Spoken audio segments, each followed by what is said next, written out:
Você está no canal Eu Estudo a Lição com o pastor Samuel Camilo.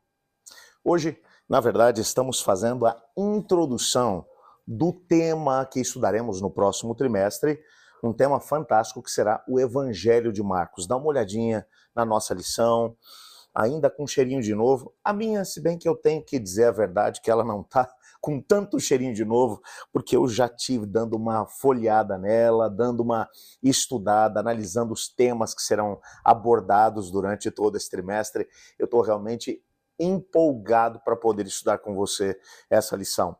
Bom, eu queria apresentar para você um pouquinho da temática geral que a gente vai estar estudando durante esse trimestre, a começar pelo próprio autor da lição, que é ninguém menos do que Thomas Shepard. Ele é PhD e professor de Novo Testamento na Universidade Andrews, que é, sem sombra de dúvida, a universidade referência da Igreja Adventista hoje no mundo, onde é um símbolo da teologia adventista hoje. E ele é professor de Novo Testamento ali. Ele é casado com Sherry, tem 2 filhos e 6 netos. E posso falar que a abordagem que ele fez do Evangelho de Marcos é realmente empolgante. Bom, eu quero ler com você aqui um texto, que é o texto que introduz, na verdade, aqui todo o Evangelho, que é Marcos capítulo 1, verso 1, que diz assim: esse é o princípio do Evangelho a respeito de Jesus Cristo, Filho de Deus. A primeira coisa que Marcos ele vai mencionar no contexto do seu Evangelho é que o objetivo pelo qual esse Evangelho foi escrito é simplesmente apregoar as boas novas. A palavra evangelho, em grego evangelion, significa boa notícia ou a boa nova. Qual é a boa nova? Jesus Cristo é o Filho de Deus, é o prometido Messias. Veja, a primeira coisa que é mencionada no contexto do evangelho é exatamente essa declaração. O propósito é mostrar que Cristo Jesus é o Messias. Tem uma boa notícia a ser proclamada. Jesus é o Messias. A partir desse momento começam-se, pelo menos, 3 ênfases que são dadas no contexto do Evangelho. A primeira ênfase é a maior de todas, que começa no capítulo 1 e vai até o capítulo 8. Nessa primeira fase, ou nesse primeiro capítulo, que vai até o fim do capítulo 8, o livro ele vai tratar da questão crucial: quem é Jesus? Bom, e aqui você vai encontrar uma grande quantidade de situações que, para quem já conhece o Evangelho, a gente fica aqui, enquanto você vai lendo, você fica naquela expectativa e aquela vontade de poder dizer: ei, vocês não estão percebendo o que está acontecendo, ele é o Messias. Jesus realiza uma grande quantidade de milagres, de prodígios, ele cura pessoas, ele prega com uma autoridade que os líderes religiosos não têm na sua época. As pessoas sentem o seu coração tocado por aquilo que Cristo fala. Entretanto, há sempre uma tensão no ar, no Evangelho todo, ou pelo menos até o capítulo 8. Quem é Jesus, afinal de contas? E existem alguns momentos em que bons seguidores de Jesus vão dizer: com certeza ele é um profeta, como foi João Batista, como foram outras pessoas. O próprio Herodes, depois de ter matado João Batista, ele fica sabendo a respeito de Jesus, e o Evangelho vai mencionar que ele acredita que Jesus é ninguém menos do que João Batista que voltou dos mortos. Por isso ele tem grande curiosidade de poder conhecer Jesus. Você percebe que Jesus é identificado várias vezes como um profeta, porque era inegável aquilo que Jesus fazia e aquilo que ele dizia. Qualquer pessoa que estivesse no seu entorno saberia: ele não é um qualquer, ele realmente tem alguma coisa que as demais pessoas não têm. Ele é alguém especial. Mas afinal de contas, quem seria ele? O que é mais interessante é que depois que Jesus cura as pessoas, depois que as pessoas têm esse contato direto com Cristo Jesus, Jesus olha para eles e diz: não contem para ninguém. Esse, no contexto teológico, é chamado de o segredo messiânico. Qual é a ideia? A ideia é de que Jesus ele opera um grande sinal e ele vai dizer para eles: fiquem em silêncio. Por que eles devem ficar em silêncio? Em paralelo com isso, você encontra outra coisa. Jesus, em todos os embates que ele tem com as forças espirituais do mal, com os demônios, quando ele vai expulsá-los, esses demônios se manifestam e dizem: ele é o Filho de Deus, ele é o Filho de Deus. E Jesus os exortava dizendo: não falem isso, não digam isso. Não é que fosse mentira, claro que ele era o Filho de Deus, Mas afinal de contas, por que é que o diabo está tentando apregoar que ele é o Filho de Deus?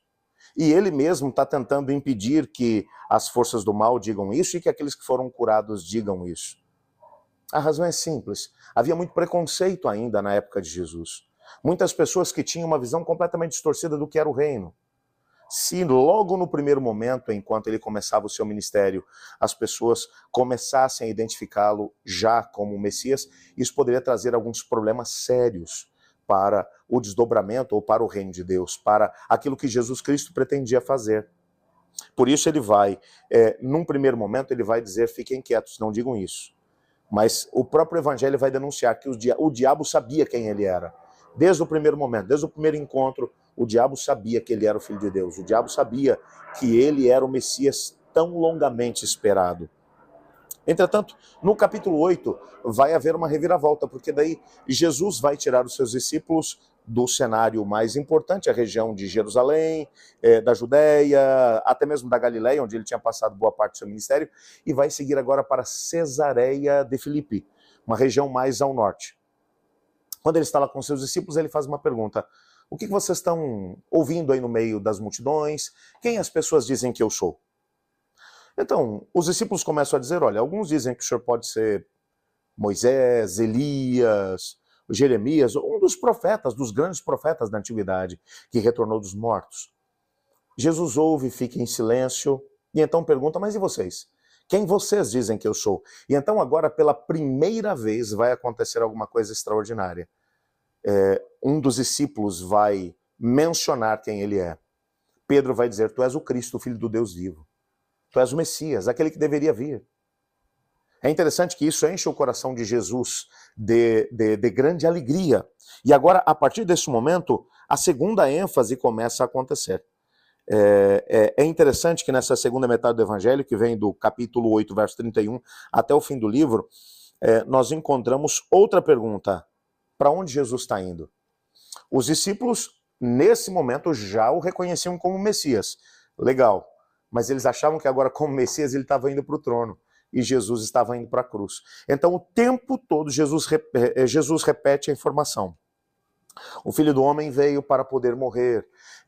Eu vim para dar a minha vida em favor de muitos. Eu vou morrer, mas vou ressuscitar no terceiro dia. Ele vai repetir esse conceito várias e várias vezes.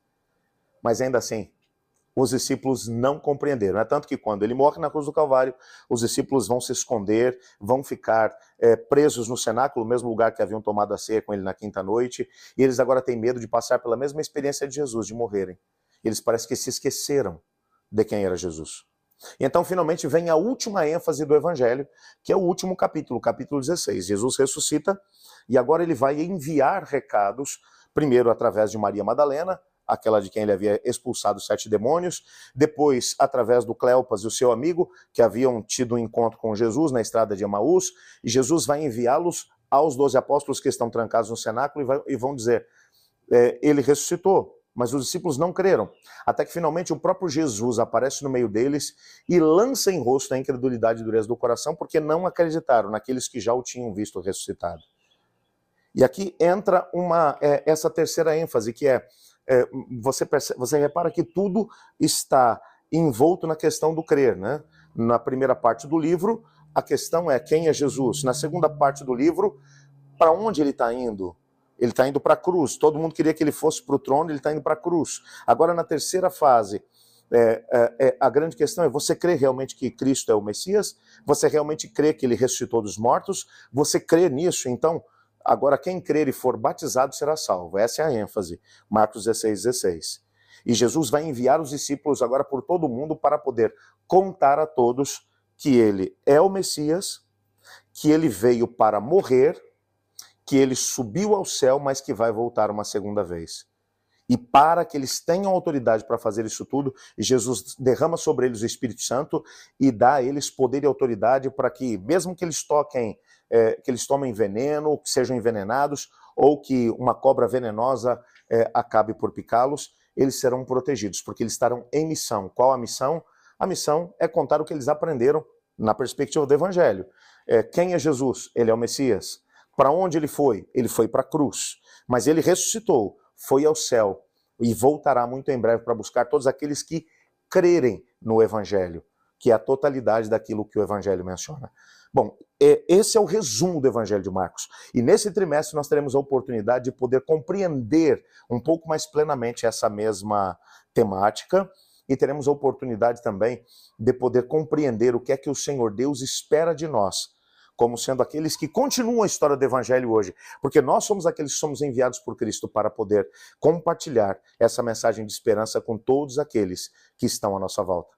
Você entende que esse trimestre vai valer muito a pena o estudo? Bom, eu só preciso dizer para você que eu estudo a lição. E você? Próximo sábado, a gente começa com a lição número 1, que vai ter como tema o princípio do Evangelho. Eu espero por você.